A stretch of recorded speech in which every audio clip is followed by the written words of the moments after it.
که چېرته تا د حج اراده کړي نو ځان نه چې دا یو تپوس وکړه چې آیا کوم شرط چې د حج دپاره دی هغه تا پوره کړی که نه دی پوره کړی. هغه شرط چې الله رب العالمین په دې آیات کریمه کې تذکره کوي او فرمایي ولله علی الناس حج البیت من استطاع الیه سبیلا. هغه شرط چې دی محترم ورونو هغه استطاعت دی، وس او طاقت. دا به دوه قسمه دی، یو بدني او دویم چې دی هغه مالی. بدني دا رنګي چې ستا بدن کې دا طاقت او دا وسي چې ته سفر هم وکړی شي او د حج کوم مناسک دي هغه په ښه طریقې سره ادا کولی شي. او دویم شرط چې دی هغه مالی شرط دی چې تا سره دومره مالی چې ته په سفر وکړی شي او د حج کوم مصارف دي هغه ادا کولی شي. نو بیا چې دی په دا باندې د حج فرض کیږي. یو انسان سره باید څومره مالی چې د باندې حج فرض کړي. کله چې د حج د فریضې خبره راځي نو ډیرو خلکو ذهنونو ته چې دی سوالونه راځي، خاص کر هغه خلک چې هغه تجارتونه کوي. نو دا یو څو خبرې چې دی هغه واوره تر څو ستا د ذهن نه چې دی د شکوک او شبهات او ستا په ذهن کې چې کوم سوالونه دي د هغې جواب وشي. د حج لپاره څنګه اساسي شرط هغه استطاعت دی. نو د استطاعت باید څومره انسان ولري، دا وس او طاقت څومره ولري چې دا حج وکړی شي.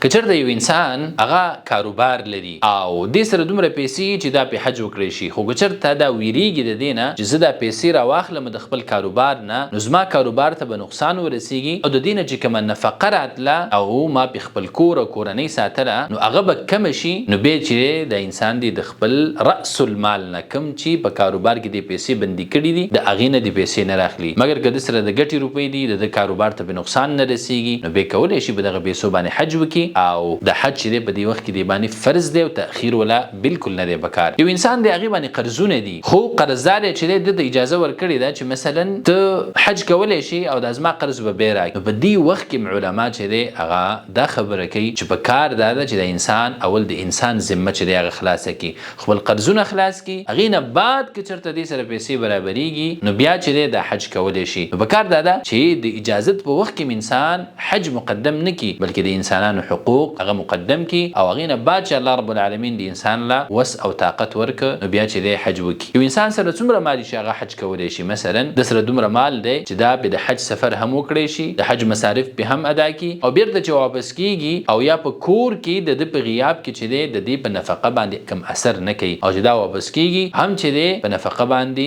هغه اثر نه پریوزي. نو په دې حالت کې انسان باندې چې دی حج فرض دی او په کار دا ده چې دغه فریضه هغه ادا کړي او په دې کې بالکل تأخیر ونه کړي. ځکه رسول الله صلی الله علیه وسلم فرمایي چې د قبول شوي حج جزاء او بدله چې د بله نشته دی مګر جنت دی. او یو فرض شوی عمل چې انسان نه کوي او هغې کې تأخیر کوي بلا عذره د انسان په دې باندې چې دی ګنهګار دی.